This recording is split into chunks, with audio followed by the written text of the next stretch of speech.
Hello दोस्तों। America नौकरी पर जाने से पहले बेटे ने ऐसा क्या किया कि बूढ़े पिता को अपना पेट भरने के लिए मांगनी पड़ी भीख। मेरा नाम धीरज है।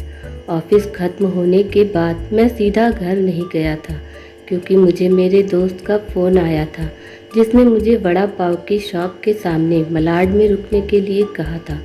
उसे कुछ शॉपिंग करनी थी, इसलिए उसने कहा था तुम रुकना, साथ में जाएंगे। हम दोनों हमेशा एक साथ शॉपिंग करने जाते थे। उस शॉप के पास पार्किंग के लिए कुछ लोहे के एंगल लगे हुए थे। मैं उन्हीं पर चढ़कर बैठ गया और अपने दोस्त का इंतज़ार करने लगा।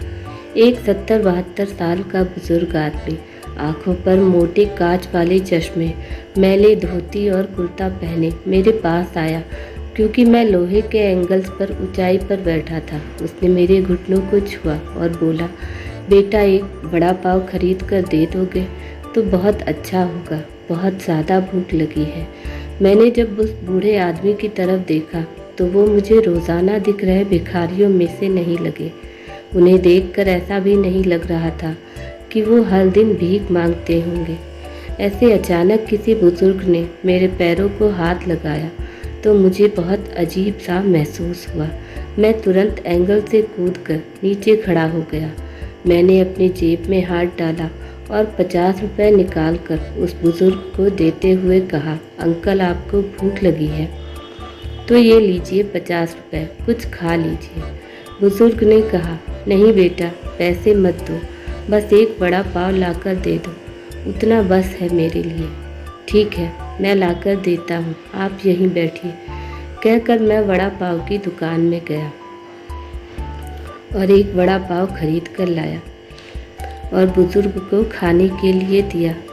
बुजुर्ग नीचे बैठकर वड़ा पाव खाने लगे। मेरी तरफ देखकर वो बोले, ऊपर मत बैठो, गिर जाओगे, यहाँ बैठो मेरे पास, कोई साथ बैठेगा तो मुझे भी 2 निवाले अच्छे से खा जाएंगे। मैं उनका कहना टाल नहीं पाया और उनके साथ वहीं बैठ गया।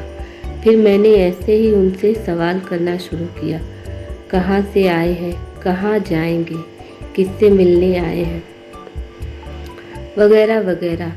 मैं नागपुर से आया हूँ, एक छोटे से गांव में रहता हूँ, यहाँ मुंबई में। मेरा तुम्हारी जितनी उम्र का एक बेटा है, एक बड़ी कंपनी में इंजीनियर है, उससे मिलने आया हूँ। 2 साल पहले उसकी शादी हुई, लव मैरिज। बहू पढ़ी लिखी है, नए विचारों वाली। उसे सास ससुर यानी कि हम पति पत्नी गंवार लगते हैं, इसलिए हमारे साथ रहना उसे अच्छा नहीं लगता।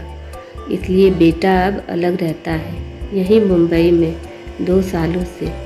परसों मेरे इस मोबाइल पर उसका फ़ोन आया था, कह रहा था अमेरिका में नौकरी मिली है, बीवी को लेकर जा रहा है अमेरिका 10 साल के लिए। यहाँ मुंबई में था तो 6 महीने में एक बार आता था हम बूढ़े बूढ़ी को मिलने के लिए।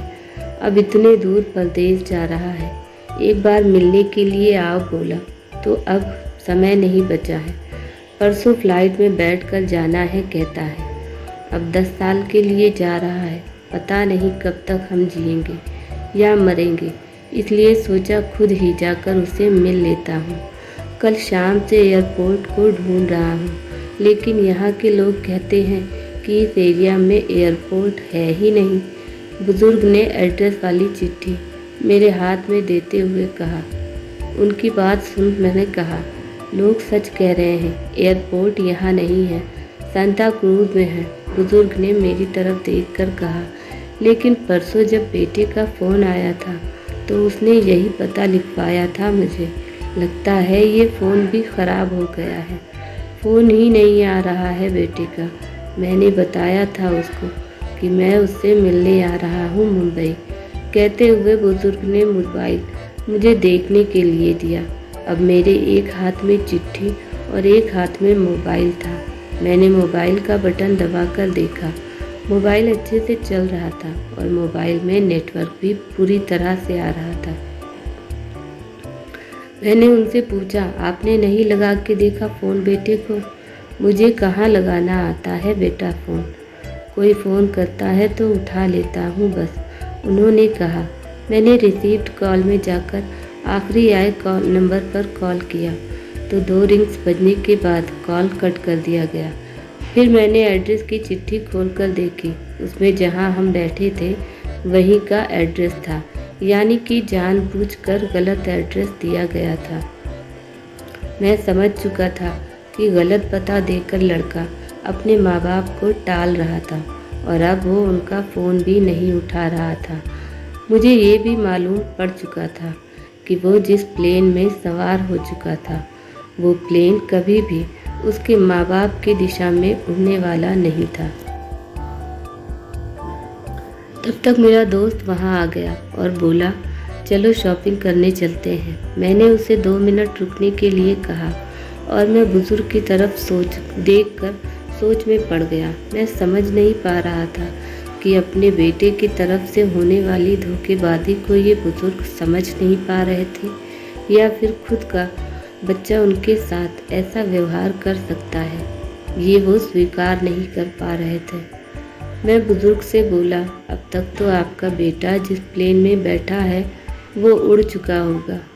मुझे नहीं लगता कि अब आपकी उससे मुलाकात हो पाएगी, इसलिए अच्छा यही होगा आप वापस अपने घर लौट जाएं और आंटी भी आपका इंतज़ार करती होंगी। मेरी बात सुनते ही अगले ही क्षण उनकी आंखें आंसू से भर आई। आंसू भरी आंखों से वो मेरी तरफ देखने लगे। घर जाने के लिए भाड़े के पैसे देते हुए मैंने उनके हाथों पर हाथ रखा और पूछा, अंकल, मैं कब से ये आपके हाथों में डब्बा देख रहा हूँ, क्या है इस डब्बे में?